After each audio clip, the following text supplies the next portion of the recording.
وإذ قالت الملائكة يا مريم إن الله اصطفاك وطهرك واصطفاك على نساء العالمين يا مريم اقنتي لربك واسجدي واركعي مع الراكعين وإذ قالت الملائكة مخي بيان د ولادت د يحيى عليه الصلاة والسلام ذکر شو په طریقې د خرق العادت او دلته الله پاک ولادت د عیسی علیه السلام ذکر کوي په طریقې د خرق العادت نو د عیسی علیه السلام تفصیل دلته ذکر کوي په دې صورت کې د دین وروسته په دې رکوګانو کې د نورو پیغمبرانو ذکر اجمالاً ده او د عیسی علیه السلام دومره تفصیل شو چې تقریبا 3 رکوګانو کې د تفصیل ده 22 آیتونه تقریبا د کېږي د عیسی علیه السلام دنیا ذکر وکړو مخکې چې نه حنن میدا داغي د نوم د مور بیان ورته وکړو او به د مور د پیدا کېدو تفصیلی حال بیان کړو به د پیدا کېدو تفصیل د عیسی علیه السلام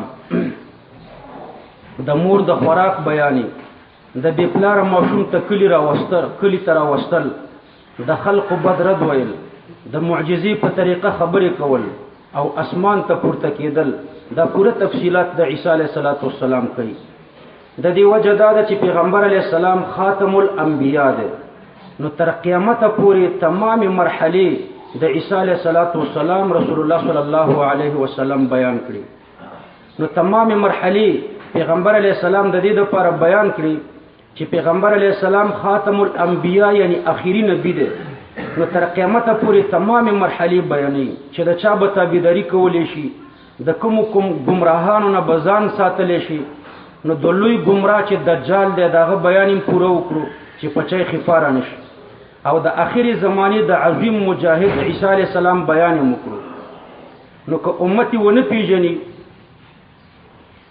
نو ګوره بیا د پیغمبر علیه السلام درا کوزیدو مقصد د عیسی علیه السلام درا کوزیدو مقصد به پوره نشي نو د دې وجه نه د عیسی علیه السلام پوره تفصیل کوي الله پاک فرمایي و اذ قالت الملائکه یا مریم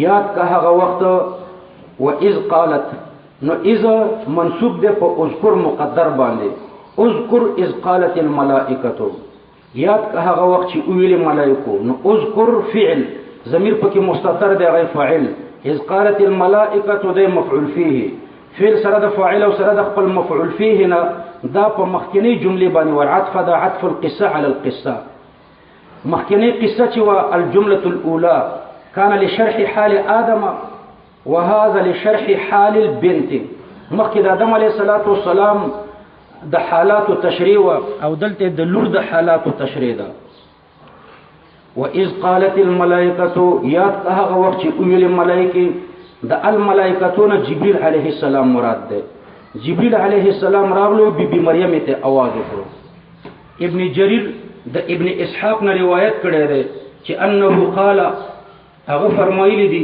كانت مریم حضرت مریم چې وا په دې عبادتګاه کې وا ومعها فيها غلام اسمه يوسف د دې بی مریم سره یو بل هلک موسیدو دا غنو یوسف وقد كان امه وابوه جعلاه نذيرا حبيسا دا غي مور او پلارم دا یوسف وقف کړو فكان في الكنيسه جميعا جوړ په یو ځای کې وسیدو وكانت مريم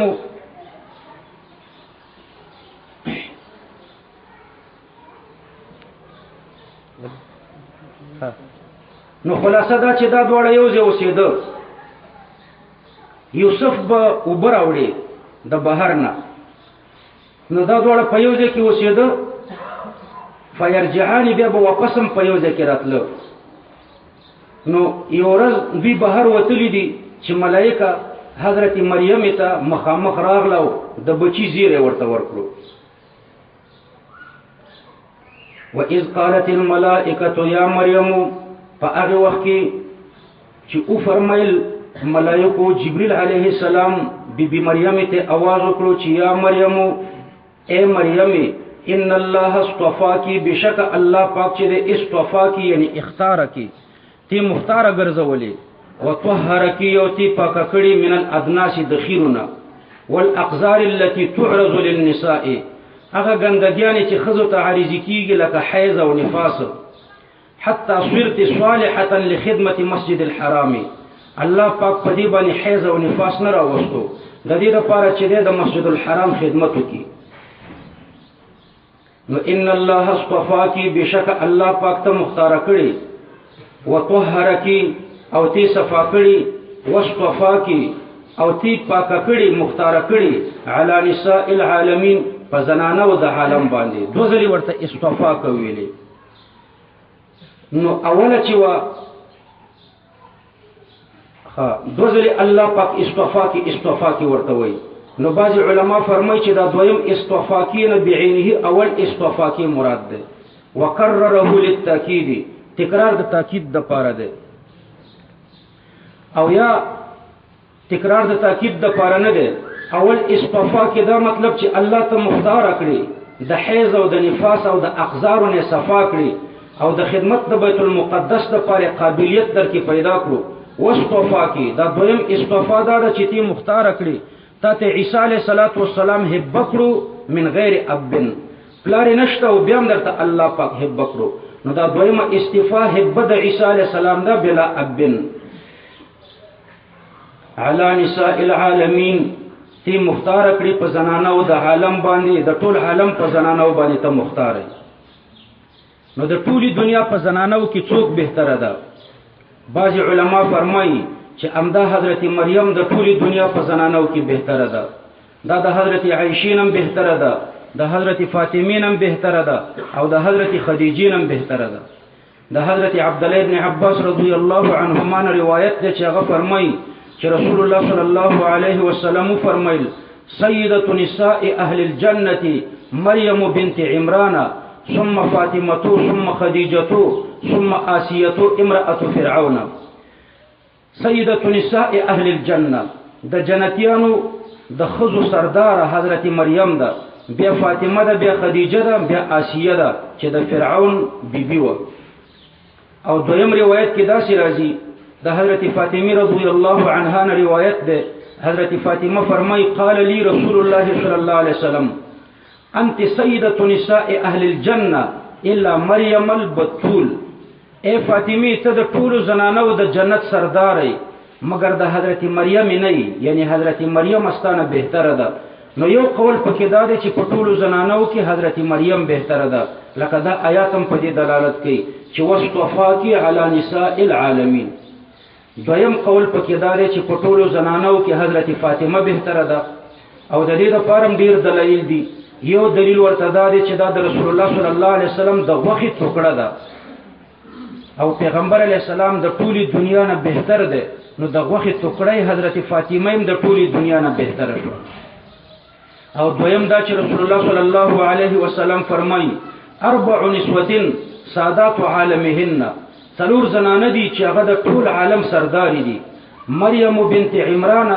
وآسیه بنت مزاحم وخدیجه بنت خویلد وفاطمه بنت محمد وافضلهن عالما فاطمه په دې ټولو کې بهتره به حضرت فاطمه ده په یو روایت کې حضرت فاطمه ته بهتره ویل شوې ده دریم قول پکې دا دی چې په ټولو کې بهتره حضرت عائشه رضی الله عنها ده او د دې لپاره ډیر دلایل دي په یو روایت کې راځي رسول الله صلی الله علیه وسلم فرمایي خذوا ثلثي دینکم عن الحمیراء د حضرت عائشه نه د خپل دین په ثلث زده کوي او دا رنګ رسول الله صلی الله علیه وسلم فرمایي فضل عائشه على النساء كفضل السريد على الطعام د حضرت عائشه فضیلت په نور زنانو دومره ده لکه دا د سرید فضیلت چې په نور طعام باندې ده سرید چې په شروع کې ډوډۍ مایده کې بل قول دا ده چې حضرت خدیجه په ټولو کې بهتره ده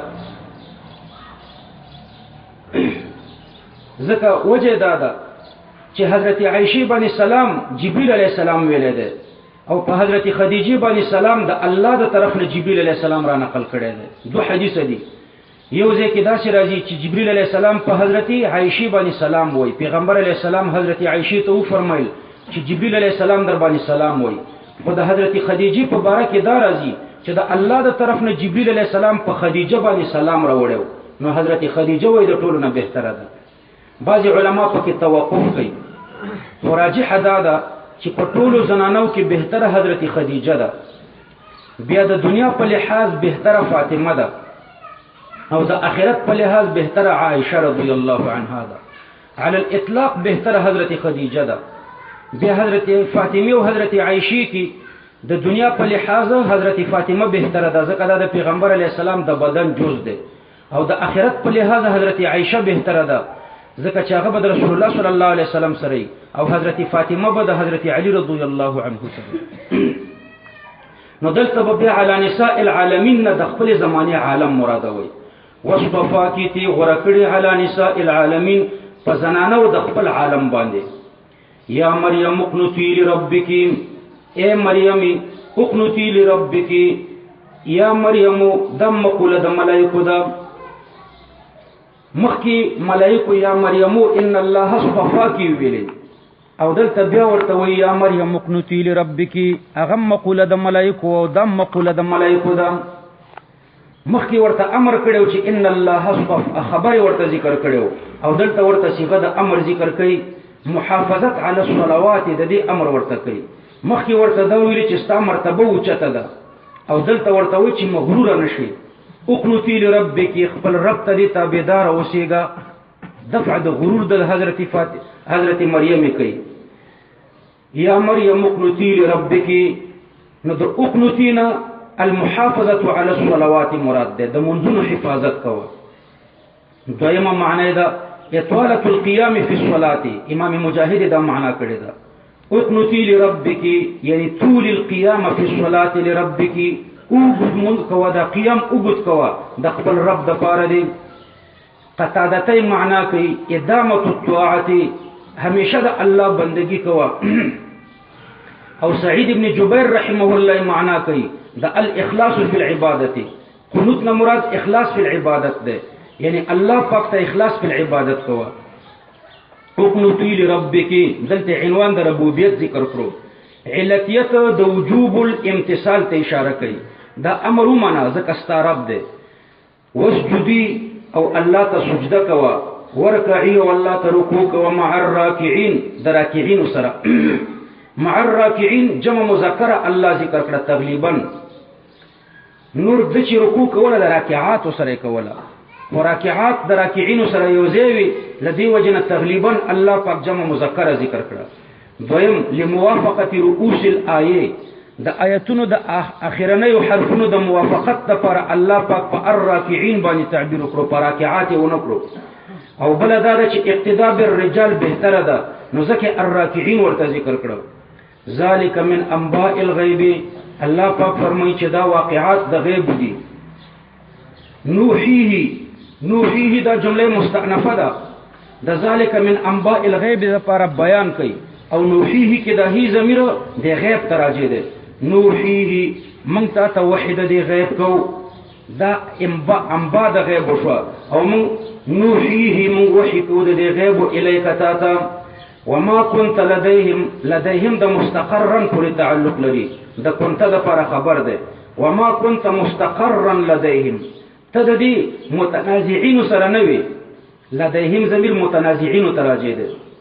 وما كنت مستقرا لديهم یعنی لدى المتنازعين، د متنازعين سره نوي.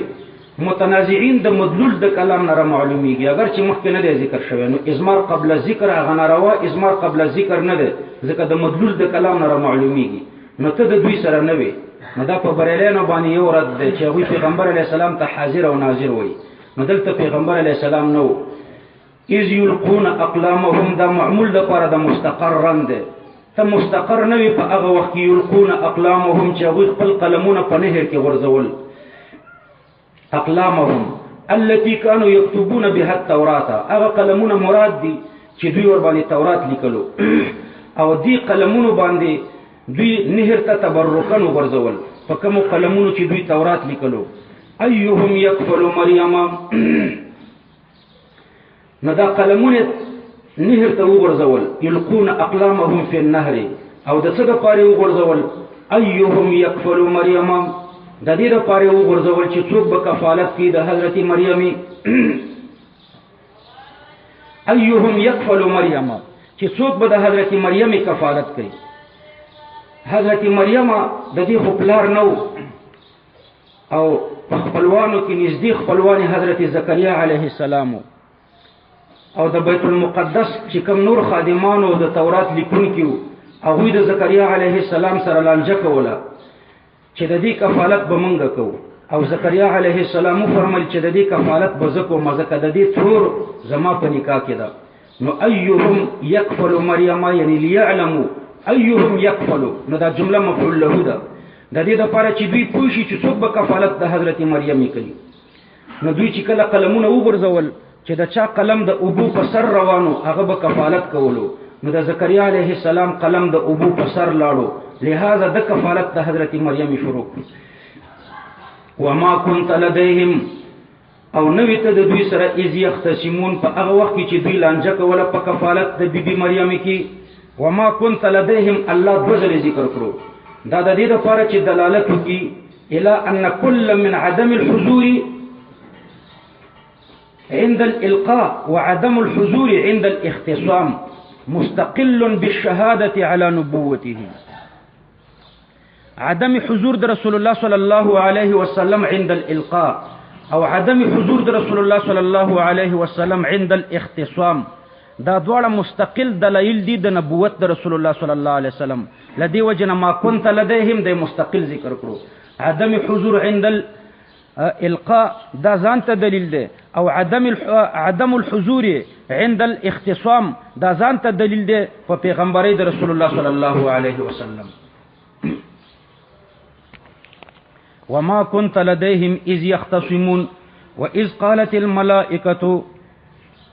قالت الملائكة فأغي وخي چويل ملائكو مشافهة دا بدل دے دا مخي إذ قالتنا بدل الكل من الكل أغم مشافهة دا مشافهة دے چی فرمای الملائكو دا الملائكتون جبريل عليه السلام مراد دے یا مریم ان الله يبشرکی بشک الله پاک چی دے يبشرکی تا تزیر درکی بکلمت یعنی بمولود یحصل بکلمت پداسی یو بچی باندې چې هغه په کلمې پیدا کیږي په کلمې د کون مونږ ټول په کلمې د کون پیدا شویو خو عیسی علیه السلام په کلمې د کون بلا واسطه پیدا شو بلا واسطه ابن نو د دې کلمې تاثیر د په باره کې ډیر ظاهر دی نو ځکه د نسبت کیږي چې په کلمې د کون پیدا دی نور ټول کائنات په کلمې د کون پیدا دي او یا دا د ته کلمه د دی وجنوي چې الله پاک د دې زیره په مخکنیو کتابونو کې ورکړو په تورات کې په الفصل ال20 شلم فصل ده من السفر الخامس پاغي کې داسې لیکلي د عیسی علی السلام زیره اقبل الله من سینا وتجلى من سعير وظهر من جبال فاران نو سینا جبل التجلیل موسی علیه السلام ده سعير چې جبل بیت المقدس ده عیسی علی السلام په پاغي کې تعبد کولو او فاران جبل مکه ده دا د پیغمبر صلی الله علیه وسلم د عبادت زیده نو الله تا تزیر درکې بکلمتين یعنی بمولود يحصل بکلمتين پداس یو بچی باندې چې هغه په کلمې د کون پیدا کیږي بلا واسطه اب دا کلمه چې د منه د الله د طرف نه ده اسمه المسيح دا غنم به عیسی علیه السلام اسمه المسيح دا مسیح بعض علماء وی چې دا عربي لفظ ده د مسح نه مشتق ده لانه مسح بالبرکه واليمن دا مسح شوی په برکت او په یمن باندې د ابن جبیر توجیه ده او یا لانه کان يمسح عین الاکمه فيبصر دړون سړی پسترګو به لاس را کاغلو الله پاک باغه جوړولو نو ځکه ورته مسیح وای دریم مسیح عربي لفظ ده د مسیح د دی وجنوي لان جبريل مسحه بجناحيه وقت الولاده جبريل عليه السلام د ولادت په وخت کې خپل وزر ور باندې والی وي ليكون عوزه من الشيطان الرجيم د دې لپاره چې د شیطان رټلی نه په امن کې او بعض علما وایي چې دا عبری لفظ دی عبرانی نو بیا د چانه نه د مشتق د دنوم به مسیحي عیسی ابن مریم نو المسيح لقبا او عیسی دا ورته اسم محضی نو عیسی عطف بیان دی د پاره د المسیح او یا تاکید بالمرادف دی د پاره د المسیح یا خبر آخر ده د پاره د اسمه او یا خبر د پاره د مبتدا مقدره ده چې اسمه المحضه عیسی او یا منصوب ده بنا په ازمار د اعنی عیسی چې دا مسیح چې ده عیسی ابن مریم ده ابن مریم دا صفت د پاره د عیسی ده ابنو چې په مابین د اسمین متناسلین کې راشي نو د اول د پاره صفتی دویم ته مضافي نو المسیح لقبا عیسی محضتا او ابن مریم کنیتا اسم کنیه بیدای وجیها فی الدنیا تاسو بلفیه نه ویلی کنه المسیح چې لقب او عیسی اسم محضشی ابن مریم د اسم کنیش نو په الفیه کې یو شعر دی فإن كان مفردين فأزف وإلا اتبع الذي ردف فإن كان مفردين کدا لقب او اسم دوړه مفردو فأزف نو یو بل ته مضاف کا وإلا که مفرد نو به یو بل ته مضاف کا یو تابع کا بل متبوع کا موصوف صفتی کا او دلته خو یو بل ته مضاف شوی نه دی لقب او اسم دوړه مفردین دی او الفیه کې مونږ وایو فإن كان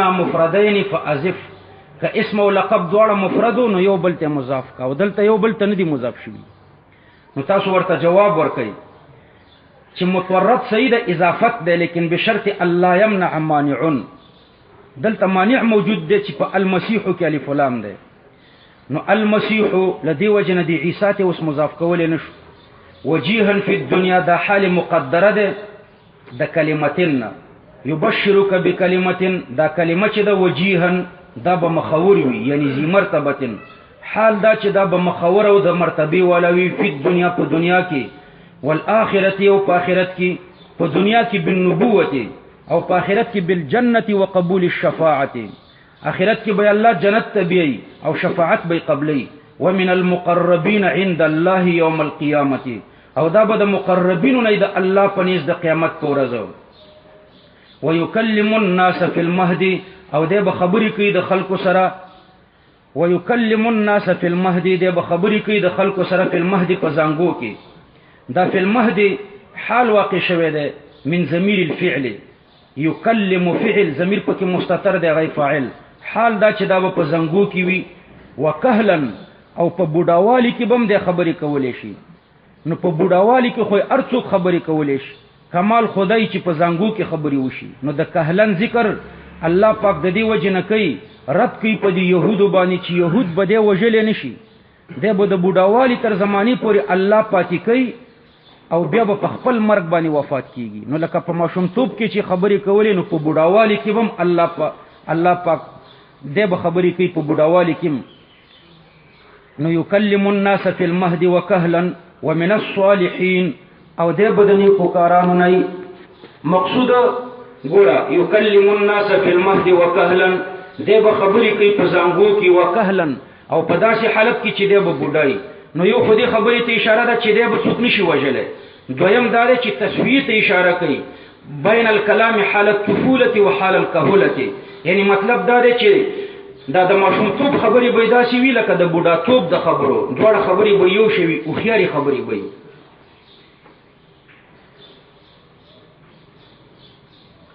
په زنګو کې دلته روح المانی یو شعر ویلی دی تکلم فی المهد النبی المحمد په زنګو کې خبرې کړي دي یو محمد صلی الله علیه وسلم ويحيى وعيسى والخليل ومريم بل يحيى عليه السلام کړي دي بل عيسى عليه السلام کړي دي بل خلیل ابراهيم عليه السلام کړي دي بل حضرت مریم کړي ومبرئ جريج ثم شاهد يوسف حضرت جريج باندې چې کوم زنا د تهمت لګیدل بیا د یو ماشوم په خپل الله ورته براءت ورکړو هغه په زنګو کې خبرې وکړي ثم شاهد يوسف د یوسف علیه السلام په براءت چې شاهدی ویل هغه ماشوم وطفل لذل اخدود يرويه مسلم هغه ماشوم لذل اخدود هغه ورسته اخیره سپاره کې الله پاک ذکر کوي چې یو ظالم بادشاه او هغه ور بل کړي او مسلمانانو پکې ورغورځول نو دی وی خځې په غیږه کې ماشوم نو دا ماشوم د وجه نه وچونګېده نو دی ماشوم ورته ویل چې مډارې ته په حق نو هغه ماشوم وطفل لذل اخدود يرويه مسلم وطفل عليه مر بالأمة التي يقال لها تزني ولا تتكلم بل هغه ماشوم چې ووینځه ور باندې خلکو تیر کړه یقال لها تزنی، خلق ورته ویل چې تا زنا کړې ده او دې خبرې نه کولې. نو دې ماشوم د دې ښځې تزکیه وکړه. وماشطة في عهد فرعون طفلها وفي زمن الهادي المبارك يختم. نو دا یو څه ماشومان په ماشومتوب کې خبرې کړي. یو پکې عیسی علیه السلام دی. نو دا د عیسی علیه السلام ارهاص وکړه په دغه وخت کې د پیغمبر نه او یا معجزه وکړه په ماشومتوب کې پیغمبر شوی. اوس دې ماشومتوب کې د خبرې وکړي، دا خبرې علی الدوام وي او کلګي وي. نو راجح دا ده چې صرف د خپل مور براءت ذکر کړو چې انی عبد الله اتانی الكتاب وجعلني نبیا وجعلني مبارکا. دغه کلام کړی دی او بیا نورې خبرې نه دي کړې. عبد الله بن عباس په یو روایت کې دا راځي او بعضې وایي چې نه علی الدوام دا خبرې کولې او دا خبرې ارهاص و. ویکلم الناس فی المهد وکهلا، خبرې کولې په زانګو کې، وکهلا او په بوډاوالي کې. کهلن په بوډاوالي کې په عاشق غلام خبرې کولې شي. دا خو څه تخصیص د عیسی علیه السلام نه دی. عیسی علیه السلام یې دلته ولې خاص کړو دا کهلن د بوډاوالي خبرې؟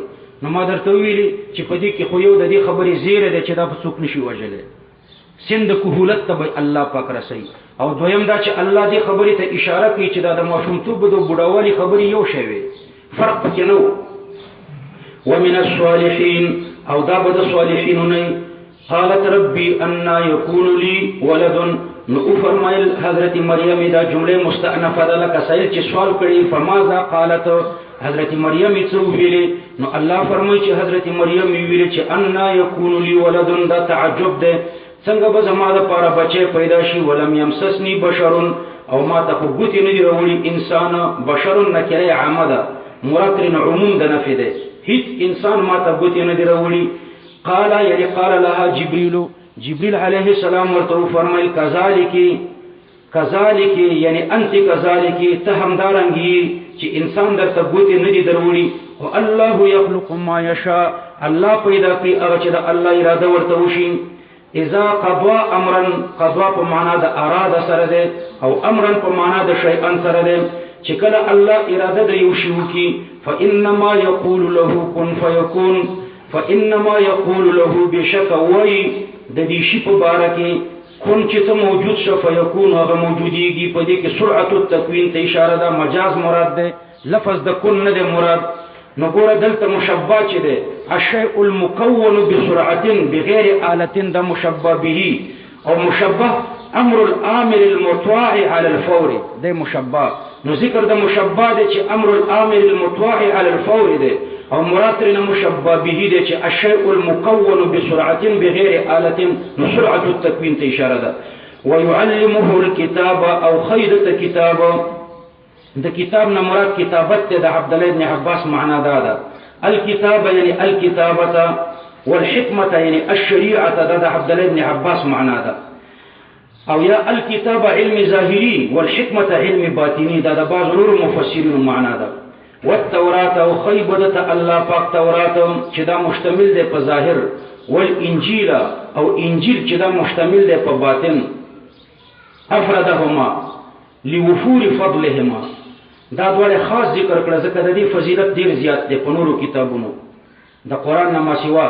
ورسولا یعنی ويقول عیسی ارسلت رسولا، عیسی علیہ السلام به وایي چې زه را لېږلی شویم رسولا. نو رسولا د دې حامل مقدر دی چې ارسلتو دی، را لېږلی شویم. ارسلت رسولا الی بني اسرائیل، زه را لېږلی شویم، را لېږله بني اسرائیلو ته. انی قد جئتکم یعنی بانی قد جئتکم، په داسې طریقه باندې چې زه په تحقیق سره راغلی یم تاسو ته. بآیت یعنی محتجا بآیت، په حال کون زما کې چې زه استدلال کوم په معجزاتو باندې. من ربکم، دا صفت د پاره د آیتین دی د جانبه د رب تاسو نه. مستدلا بآیت من ربکم، په دې پوه شو نو مستدلا پورې تعلق ورکا یا د متلبسا پورې تعلق ورکا. جئتکم متلبسا بآیت، زراغلم تاسو ته په حال کون زما کې چې متلبس د معجزې سره یم. آیتین جنس کا ډېر معجزات. من ربکم یعنی کائنات من ربکم، داسې معجزه چې د جانبه د رب تاسو نه و. انی اخلق لکم، انی اخلق لکم دا بدل ده د انی قد جئتکمنا.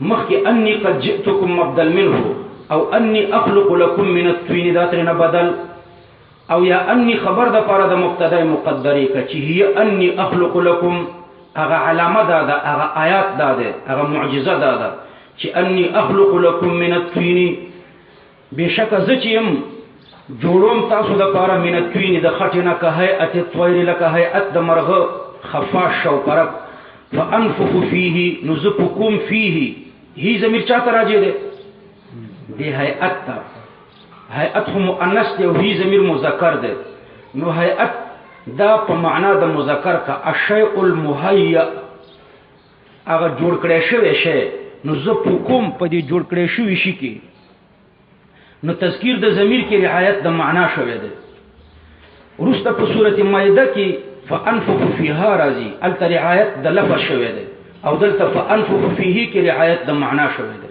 سورته مائده کې ورته ضمیر د مؤنث دی هيئت ترجمه کړی ده ويكون طيرا نو دا بشي مرغه باذن الله د الله په اراده باندې و ابرئ الاكمه او ز جوړوم ما درزاده ډوند والابرص او د پیس مرض والا و احي الموت او زرا ژوند کوم مړي اول الذي حي سام ابن نوح اول سام ابن نوح را ژوند کړو په خپل معجزه باندې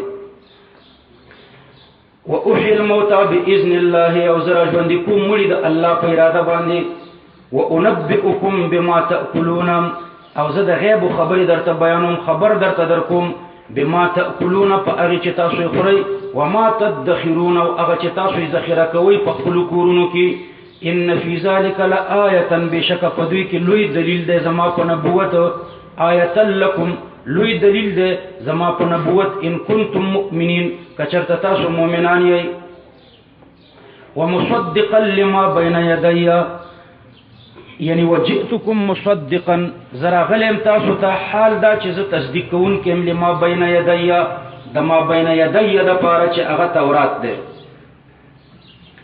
ولأحل لكم بعض الذي حرم عليكم او د دې د پاره زرا لګلې شوم دا د جئتکم پورې تعلق لري چې زه حلال کم تاسو ته بعض الذي حرم عليكم بعض هغه شیان چې پتا سو حرام شویو وجئتكم بآية من ربكم او زرا غلم تاسو ته په لوی معجزه باندې د جانب در تاسو نه فاتقوا الله واطيعون نو د الله نه ویریږي او زما پیروي وکړي ان الله ربي وربكم بشک الله پاک زما رب دې او تاسو رب دې فاعبدوه نو خاص د یو الله عبادت وکړي هاذا صراط مستقيم دا د یو الله عبادت چې د صراط مستقيم دی فلما احس عيسى منهم الكفر احساس الادراك باحدى الحواس الخمس الظاهره د حواس خمسه او ظاهره او کوجه چې کوم علم راشي هغه ته احساس وي دلته وقد استعيرها هنا دلته مجازا د علم د لپاره مستعمل شوی علم بلا شبهه د لپاره نو فلما احس په معنا د فلما علم سره ده او الله پاک ترنه فلما احس باندې تعبیر کړی ده وجه دا چې احساسي علم بلا شبهه یقیني نو دلته الله پاک یقیني والد د علم ته اشاره کوي نو یا استعاره بالتبعیه ده نو فلما علم او یا مجاز مرسل ده ذکر د ملزوم ده احساس ملزوم ده او علم ورسره لازم ده نو فلما احس یعنی فلما علم چې کله پوښو عیسی علیہ السلام د دوی نه په کفر چې دوی ایمان نه راوړي قال من انصاري الى الله نو عیسی علیہ السلام فرمایل چې من انصاري الى الله څوک دې زما امدادي الى الله الله لرا الى الله متعلق ده تر مقدره پوری هغه به حال واقع شوی دیانا من انصاري دایا مفعول به ده معنی نو معنی دا ده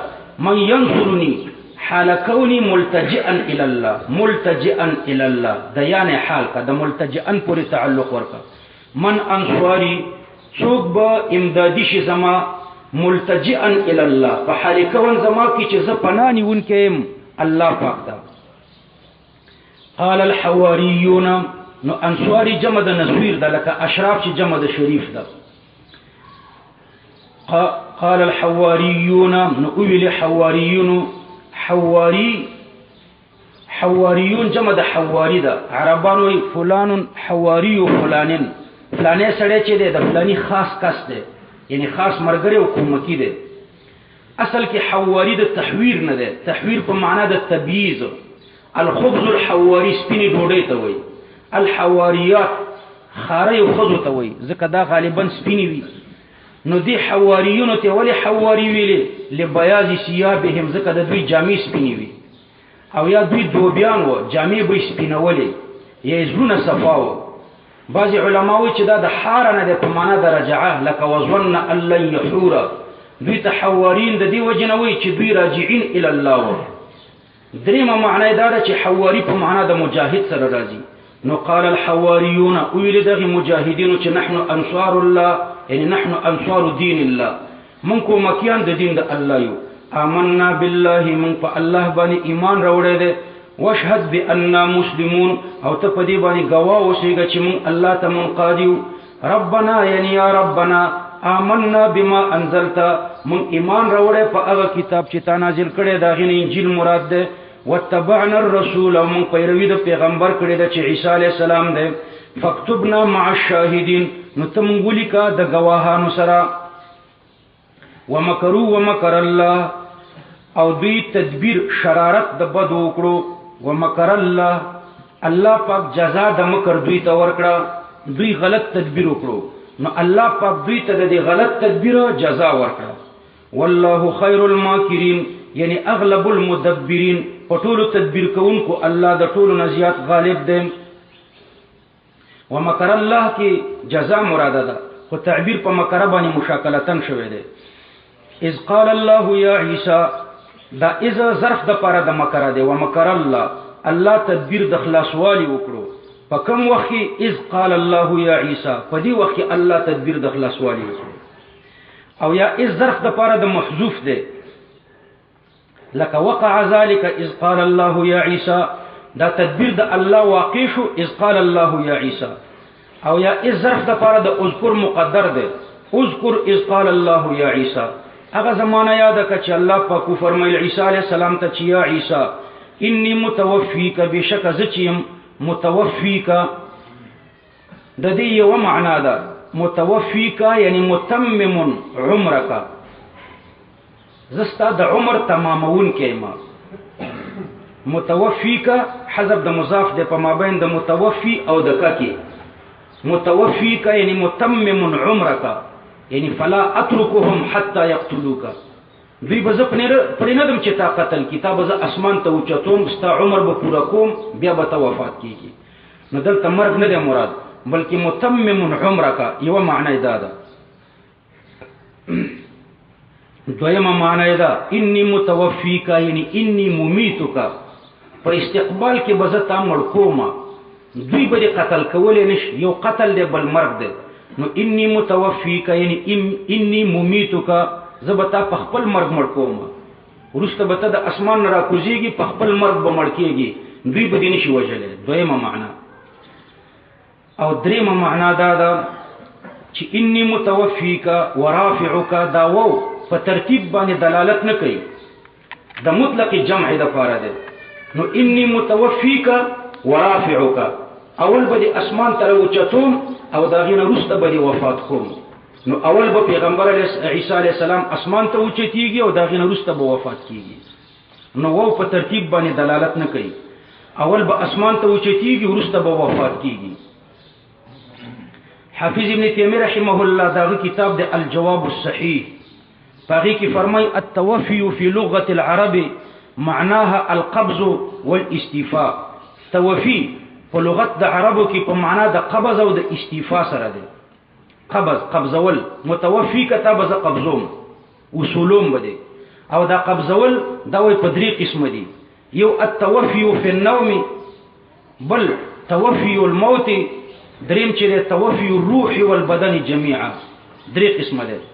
توفي في النوم، په خوب کې قبضول، په خوب کې روح قبضيږي. دویم توفي الموت، د مرګ په زمانه کې چې کوم روح قبضيږي. دریم چې توفي الروح والبدن جميعا، روح او بدن دواړه قبضول. نو دلته دا دریمه توفي مراده ده. انی متوفیک، بشک زچیم متوفیک روحا او بدنا، تعالی را قبضوم. نو روح سره د بدن نه قبضوم اسمان ته اوچتوم ورافعک به ورته تفسیر شي نو د دې نه بله ښه معنا نشته چې توفی الروح والبدن جميعا دلته مراد ده روح سره د جسد نه به زه اسمان ته اوچتم بعض علما وایي چې دلته په کلام کې تقدیم او تأخیر ده انی رافعک الی و متوفیک اصل کې دا څه ده زه ته اسمان ته اوچتوم او بیا دی وفات کوم رسول الله صلی الله علیه وسلم فرمایي ان عیسی لم يمت وانه راجع الیکم قبل یوم القیامه عیسی علیه السلام نه دی وفات او د قیامت نه لږ مخکې به د اسمان نه راکوش او حکمت پکې دا ده چې دا رافعیت ابدا نه ده نو په دې کې اشاره د بطلان د عقیده د نسوارا وته چې عیسی علیه السلام حی قیوم ده نو الله پاک دا کلمه د متوفی که مخکې ذکر کړه چې دا وفات کیدونکی دی عقیده د نسواراو نه ده صحیح چې عیسی علیه السلام حی قیوم دی د بعض نسواراو دا عقیده ده چې عیسی علیه السلام نه مړ کیږي نو الله پاک په دې تقدیم د متوفی که په دوی باندې رد کوي چې زه به تا وفات کوم ورافعک او زه به تا اوچتوم په خبره پوه شوئ نو اخیری توجیه مې درته دا ذکر کړه چې په کلام کې تقدیم او تأخیر دی رافعک او متوفیک اول دی اوچتوم بیا دی وفات کوم تقدیم او تأخیر ولی کړی دی حکمت پکې رد دی په عقیده د نسواراو چې نسوارا وایي چې عیسی علیه السلام حی قیوم دی نه وفات کیږي ګوره هر پیغمبر چې خپل قوم سره دښمنی کړې ده نو الله پاک بیا دوه کاره کړي دي یا خو په دې قوم آسماني عذاب نازل کړی دی او ټول تباه کړي لکه لوط د لوط علیه السلام قوم عادیان سمودیان د خپل پیغمبر نافرمانی وکړه دښمنی د خپل پیغمبر سره وکړه الله پاک د دې پیغمبر په مخ کې تباه کړ ټول او کله کله الله پاک داسې کوي چې خپل پیغمبر ته امر د هجرت کوي چې پیغمبر مهاجر شي بیا په دارالهجرت کې مضبوط شي نو بیا راولي دا پیغمبر او په خپل قوم ورته فتح ورکوي لکه ابراهیم علیه السلام د شام نه عراق ته هجرت وکړو موسی علیه السلام د مصر نه شام ته راغلو رسول الله صلی الله علیه وسلم د مکی مکرمه نه مدینه منوره ته راغلو نو بیا دا پیغمبرانی مضبوط کړي دي او په خپل قوم ورته فتح ورکړي ده عیسی علیه السلام سره خپل قوم دښمنی وکړه نو د مهاجر کړو خود د پیدایش په ناشنا طریقو نو د هجرت هم د خوارق نو اسمان ته د مهاجر کړو نو د هجرت اسمان ته وشو مثله کمثل آدم نو تخلیق عجیب نو هجرت هم عجیب شو نو چې هجرت وکړو اخیره زمانہ کې به دی راشي او په خپل قوم به ورته الله غلبه ورکړي او د خپل قوم به ټول تباه کړي چې څومره عیسویان دي او یهود دي چې د سره دښمنی کړي ده د هغوی سره به وجنګېږي نو اذ قال الله یا عیسی انی متوفیک ورافعک الی ومطهرك من الذين كفروا وجاعل الذين اتبعوك فوق الذين كفروا الى يوم القيامه الله پاک ور سره پنځه وعده ذکر کړي اوله وعده ور سره الله پاک دا ذکر کړه چې د مرګ به د يهوديانو د لاس نه نه بلکې متوفی کا په خپل نیټه به وفات کیږي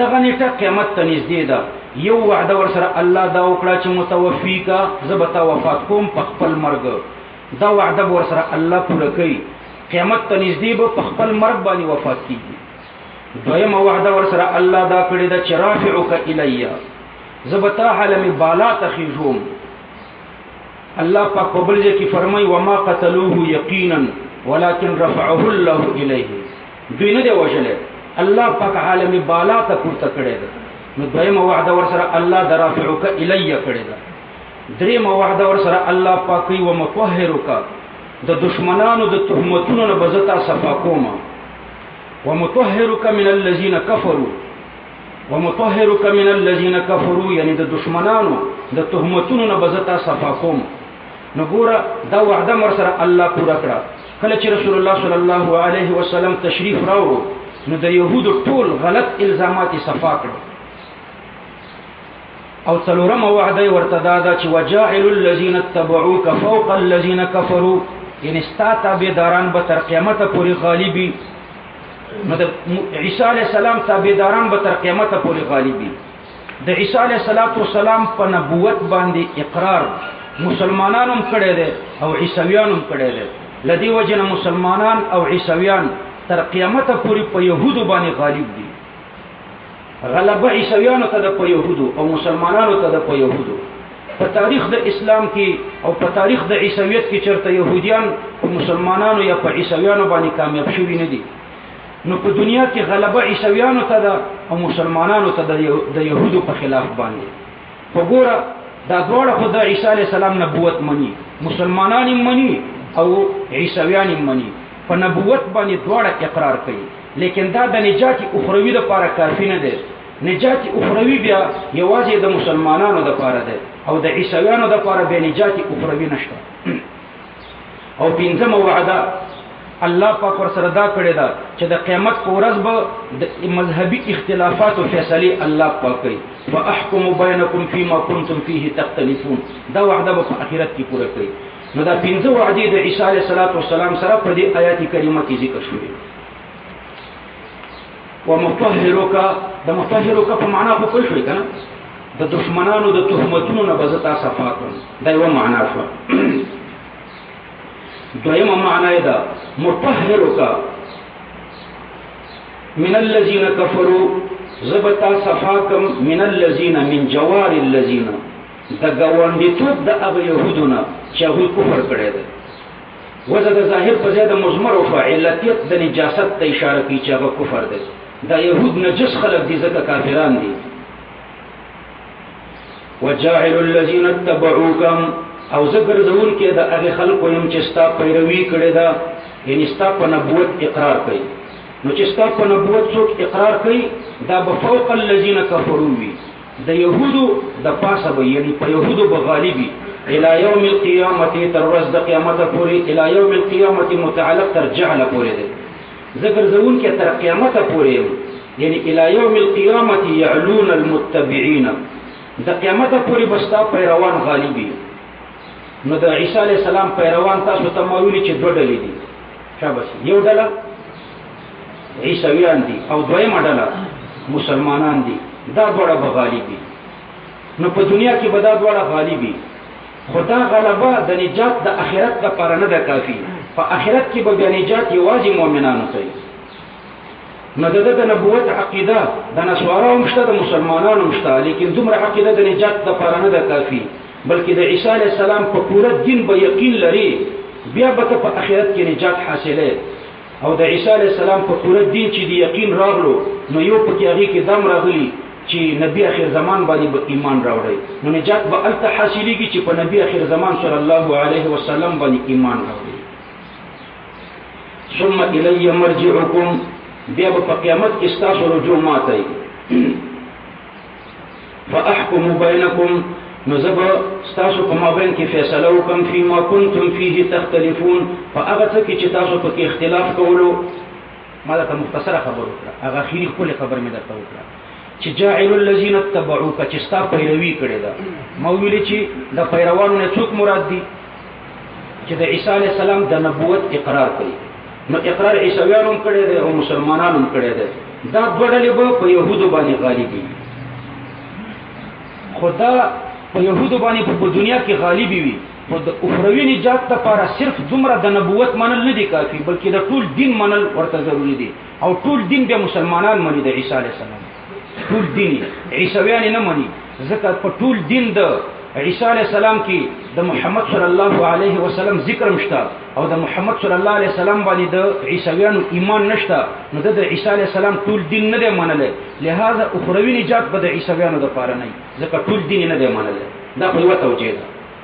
دا مې هغه ښکلې توجیه درته ذکر کړه. په دې کې بعضې توجیهات نور هم شته چې جاعل الذین اتبعوک د دې نه نصارا مراد دي، فوق الذین د دې نه یهود مراد دي.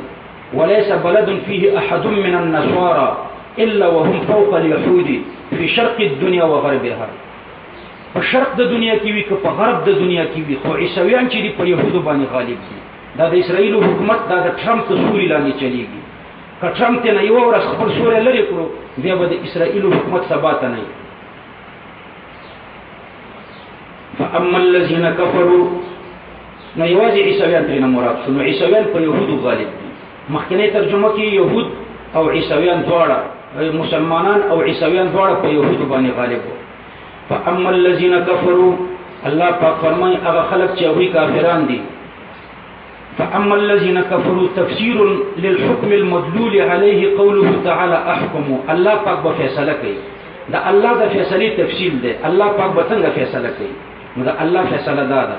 فأما الذين كفروا هغه کسان چې کافران دي فاعذبهم عذابا شديدا زباوی ته ورکم عذابا شديدا سخت عذاب فی الدنیا په دنیا کې والآخرت او په آخرت کې.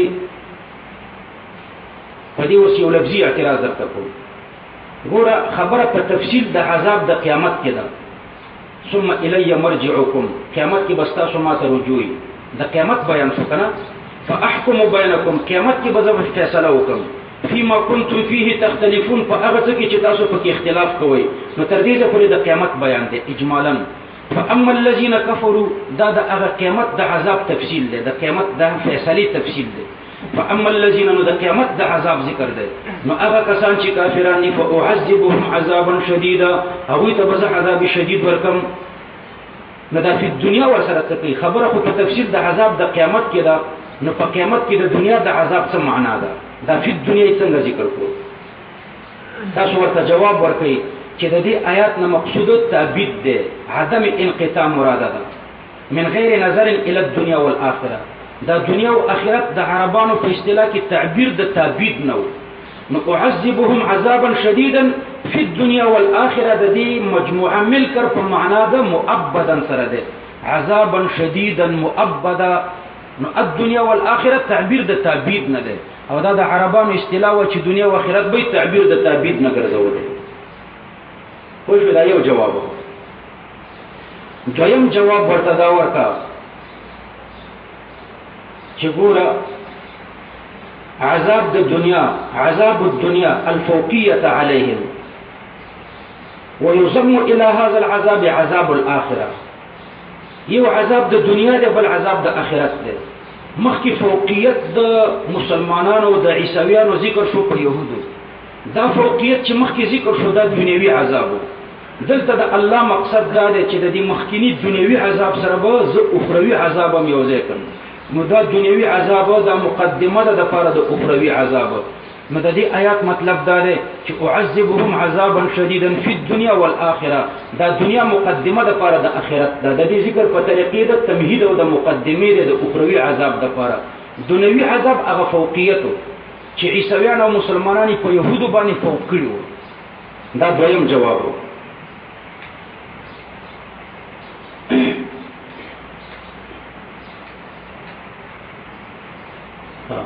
فأعذبهم عذابا شديدا في الدنيا والآخرة وما لهم من ناصرين. دري جواب نور ما سرشت خدا دو جواب کافی دي. وما لهم من ناصرين نبي دوی لپاره من ناصرين یعنی اعوان من اعوان يدفعون عنهم عذاب الله. دا چې امدادیان بنئ چې د الله عذاب د دوی نه دفع کړي. واما الذين امنوا بيان لحال القسم الثاني. دا چا په مابین کې چې فیصله کوي نو د یو ډلې حال خو بیان شو چې هغوی ته به الله عذاب شدید ورکړي. د دویمې ډلې حال الله پاک بیانوي. واما الذين امنوا هغه کسان چې هغوی ایمان راوړی دی وعملوا الصالحات او نیک اعمال کړي دي فیوفیهم اجورهم نو پوره به ورکړي الله پاک دوی ته اجرونه د دوی. والله لا يحب الظالمين. الله پاک محبت نه کوي د ظالمانو سره. نو که محبت د الله صفت نو بیا به په خپل حقیقت پرېږدي او د الله محبت به بلا کیفی. نو دا بلا کیف محبت د ظالمانو نه منتفی دی. او که مجاز مراد کوي نو بیا به معنا داسې کوي چې لا یرید تعظیم الظالمین. الله اراده نه لري د تعظیم د ظالمانو. ذالک نتلوه ذالک مبتدا ده او نتلوه دا ورته خبر ده او علیک متعلق تر خبره پورې ده. او من الآیات دا حال د ضمیر منصوبه نه د دیهون حال ده او یا خبر بعد الخبر ده. نو تقدیر د عبارت دا ده ذالک دا مذکور من امر عیسی علیہ السلام. ذالک المذکور من امر عیسی علیہ السلام.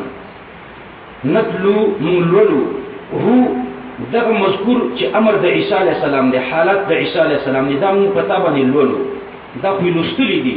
صيغه د مضارع الله ذکر کړه استحذارا. نو د ذالک مشار الیه در تما امر د عیسی علیہ السلام. ذالک المذکور من امر عیسی علیہ السلام. اسم اشاره د بعید ذکر کړه بعد رتبی نازل دی په منزله د بعد مکانی، عظمت د